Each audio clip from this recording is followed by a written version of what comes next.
Я хотел бы немного на своей биографии. Я в свое время с 93 по 2000 год работал в представительстве Республики Саха-Якутия в Японии. Вот жил в городе Токио.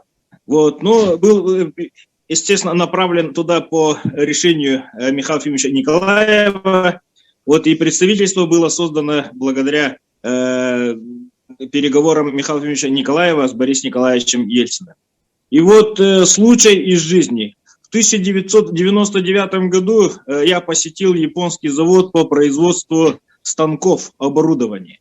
Вот, и японские специалисты сказали, это вот поймите, было 22 года назад. Они сказали, мы решили главную проблему современного производства. Я говорю, а какая главная проблема?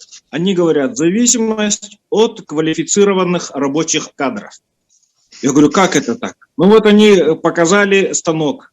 То есть, например, тогда интернета не было, инженер получал заказ по факсу или по телефону, на компьютере набирал изделие, и вот это изделие отправлял на станок, вот распечатывал листочек, на котором был штрих-код и цифры. Рабочий должен был прочитать этот штрих-код, сравнить цифры на станке, вот на дисплее станка и цифрами на листочке. Если цифры совпадали, должен был нажать на зеленую кнопку. Если цифры не совпадали, должен был нажать на красную кнопку. Вот. И при определенной доплате станок еще упаковывал изделие в ящик. То есть, понимаете, вот в 1987 году в Японии был запущен новый завод компании Toyota, и там одним из главных достижений японцы в публикации в газете написали, что они снизили уровень роботизации производства от 85% на предыдущем заводе до 35%. Ага. И это самое. Ой. Ага. Так мне звонят. Так? Ага. Это мне позвонили. Вот, и этот самый. Снизили уровень роботизации производства. То есть, получается, уже 22 года тому назад в мире уже перестали быть нужны квалифицированные рабочие. Недавно, вот лет 5-6 назад, вышла книга Мартина Форда «Роботы наступают» о новой четвертой промышленной революции, которая напрямую касается уже работников умственного труда. Вот, и в книге написали, что в Америке сократили уже 70% юристов, потому что раньше юристы выискивали вот прецеденты, у них же прецедентное право, то есть они сидели на компьютере, выискивали одинаковые судебные решения, а сейчас вот большие данные, этот искусственный интеллект, он сам находит. То есть эти юристы не нужны. 70% юристов уволили. Сейчас в Америке уже нет спортивной журналистики, потому что все статьи о спортивных мероприятиях пишет компьютер. Вот, и в 2016 году, 5 лет назад, Михаил Ефимович Николаев провел ленские встречи, посвященные вот этому феномену новой четвертой промышленной революции, на котором присутствовали ученые и специалисты из Китая, Южной Кореи, Японии и России. И вот там была такая грустная вот информация, что в Корее, например, 80% всех выпускников школ поступает в высшие учебные заведения, и после окончания высших учебных заведений практически мало кому удается поступить на работу. Потому что такого количества рабочих мест нет, например, для выпускников вузов. Да? И профессор корейский говорит, меня, говорит, спрашивает, а зачем вы тогда их учите? Он говорит, для общего развития.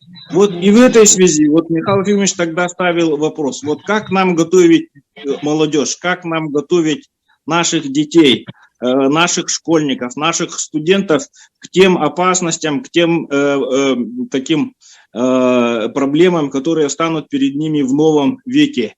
Общество 5.0.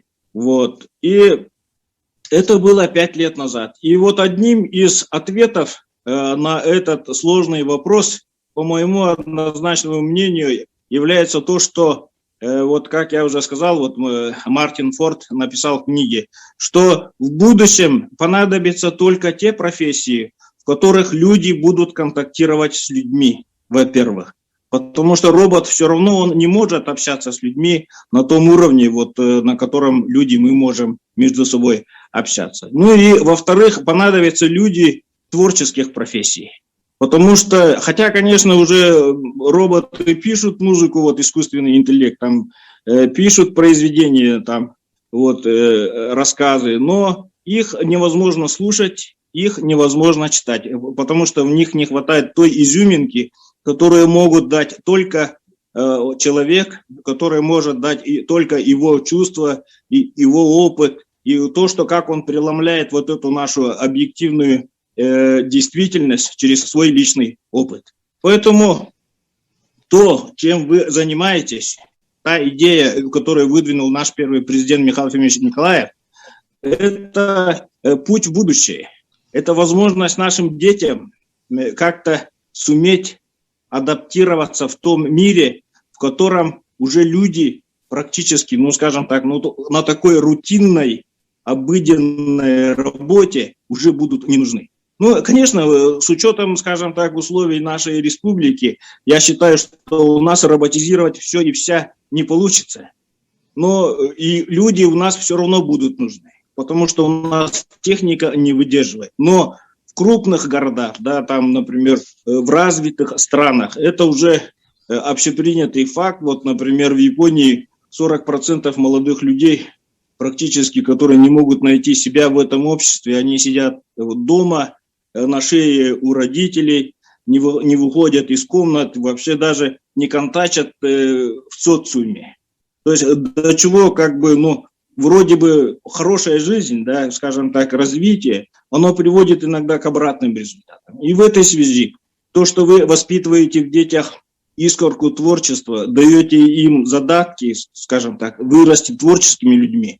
Может быть, они не все станут музыкантами, может быть, они не все станут любителями, да, но останутся любителями, но все равно, то есть творческий человек, который научился, тренировал свой мозг к ежедневному исполнению гамм и так далее, это совершенно другая личность, которая сможет приспособиться ко всем трудностям и проблемам, которые встанут перед ним.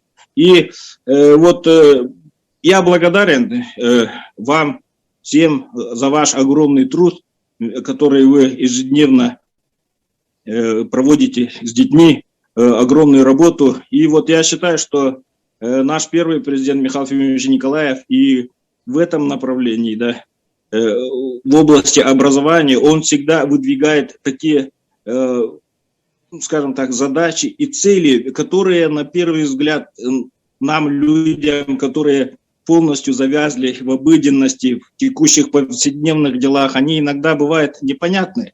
Но всегда потом оказывается по прошествию лет, что он смотрел дальше, смотрел глубже и ставил перед нами задачи, которые, может быть, сейчас абсолютно кажутся ненужными, но по прошествии 5-10 лет это становится необходимостью. То же самое, помните, как вот в 90-х годах он говорил: интернет, компьютеризация, учите детей, чтобы они готовились к этому миру. И, во-вторых, он говорил: учите английский. Да? Вот, например, у меня сын младший, ну, сейчас ему, конечно, 17 лет, но он во 2 классе школы уже попросил нас, родителей, чтобы мы его отдали на дополнительные занятия по английскому, потому что он занимался компьютером и понял, что без знания английского невозможно играть в эти игры и так далее. То есть даже вот дети понимают мысли Михаила Ефимовича, но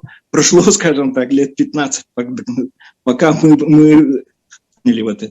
И в завершение я хотел бы поблагодарить особенно Нерюнгринское отделение вот, за ваш энтузиазм, за ваш большой вклад в создание кластера.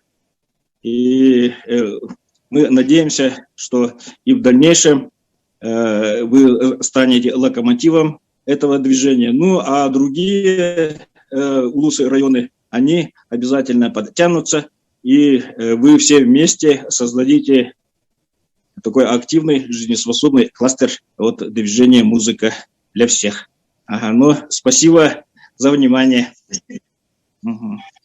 Спасибо, Николай Андреевич. Очень хорошее выступление. Джек Ма, самый богатый человек Китая, сказал, что нужны будут только мягкие навыки. То есть это игра на музыкальных инструментах, пение, голос тоже это музыкальный инструмент. И, в принципе, мы не хотим только музыкантов воспитывать. Тот, кто занимается музыкой, он в любой профессии будет первым. Поэтому, когда Владимир Владимирович Путина Алиса спросила, а когда-нибудь будет робот президентом страны какой-нибудь, Владимир Владимирович ответил так: это невозможно, потому что у робота нет души, нравственности, милосердия. Вот в этом и вся логика выступления, мне кажется. Николаю Андреевичу большое спасибо.